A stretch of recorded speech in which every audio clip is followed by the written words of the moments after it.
Ayan, dito sa bayan ng San Francisco, Quezon, sa bayan kong Sinilangan. Tuwing piyesta. Ayan. Ayan. Dito po ako isinilang sa bayan na to. Pero before, hindi ganito to ka-develop. Hindi ganito kaganda. Ayan. Napakaganda ng kanilang mga exhibit. Fiesta po kasi dito. Mula noong 24 until 27. So, nagkaroon sila ng exhibit din yung mga barangay kung saan-saan. Ano, Butangyat. Ayan yung kanilang mga product. Oh, diba? Oh. Ito, exhibit ito ng scholar ng bayan. Dito yan sa school namin. Ang produkto talaga dito is niyog. Nung bata pa kami, itong lugar na to, peryahan na tinatawag, bilihan ng damit. Ito, dito kami namimili ng damit. Itong mga barangay na to, hindi ko natanda to. Santo Niño. Itong Don Juan Bercelos, alam ko pa to since high school kami. Ayan. Buwig-buwig. Ayan. Ang ganda ng ayan. Ito sa amin, oh. Pinabuan. Ang ganda ng pahiyas nila, oh. Ang ganda ng decoration. May bunot pa talaga as in kupras ang ginagamit, oh. Diba? Ang pagkaganda ng art niya. Oh, diba? Kita nyo. Ito sa barangay namin yan. Dito ako nakatira sa barangay Inabuan. Pero ang bahay namin nandito sa bayan, sa lola ko. Ayan. Produkto talaga dito is niyog. Makikita mo naman, bao ang decorate nila. Sa kapalay. Oh, may niyog pa sa ibabaw. Diba? Tayuman. O, niyog pa rin. Pagdating sa tayuman, puro niyog pa rin. Iba bang tayuman. So, yan talaga ang product dito. Then, yung mga shell na yan na nakukuha sa dagat. Kung ano yung product nila, yun yung naka-decoration. May mababangga ng tricycle. O, diba? Ang ganda. Ganda ng mga kubo nila, oh. Ganito sa Quezon, yung Buwig-Buwig Festival na tinatawag. Barangay Pugon. Ayan. Ayan, andito ako sa bayan namin para mamiesta. So, pauwi na rin pala ako ng Laguna mamayang hapon. Kaya, kinukunan ko na ng picture yung nung kami bata pa, itong lugar na to, harap ng simbahan, wala tong bakod. Wala din yung ganitong mga festival. Ilang taon na daw nila itong ginagawa. So, ako ay ngayon ay 55, 41 years ako bago nakauwi ng aming bayan. Kaya, ang tagal na, mimiss ko rin siya. Mimiss ko din yung aming ano. Ito, Barangay Mabunga. Ito yung float nila. Pinaka-display nila. Ayan. Ayan po yung simbahan namin.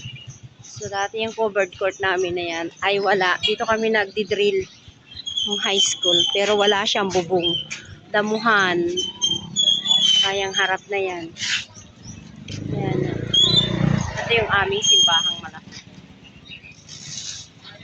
Itong time na to, pag hapon, dito kami nagdi-drill na CAT yan. Yung court na yan na may ano ng displayhan. Oh, Barangay Silungin. Ang ganda. Tapos na yung kanilang ano, mga display.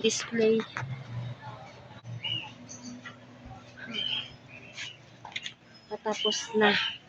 Kaya wala na silang paninda. Close na. Pero until 30 daw to. Kasay. Yan. Barangay Kasay. Masyadong mainit. Maganda ng kanilang ano. Yun ho yun. Wow, for sale kubo. Kung taga rito lang ako. Naka for sale ko. Ayan. Para nasa ilalim tayo. Ayan, wala na silang paninda. Pauwi na. Uwi na. Ang lalaki ng shell. O, dito to sa dagat namin nakukuha yan. Ang lalaki.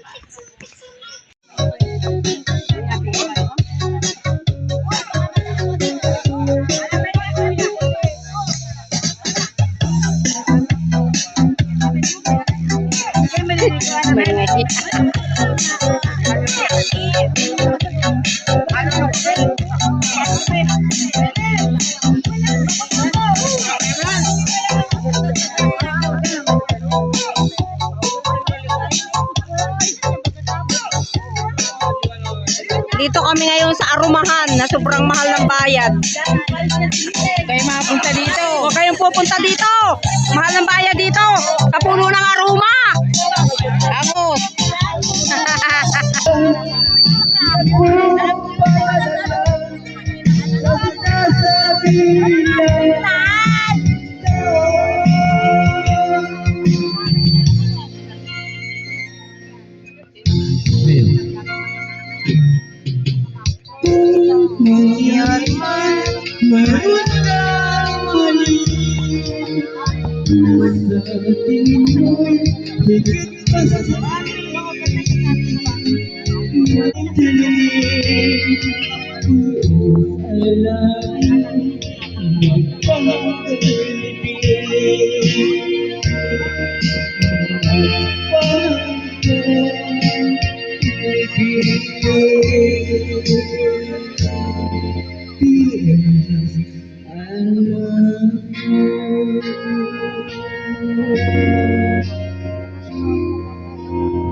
Kung buat mo rin si Kagawa, akan sila ko na ikantak lang.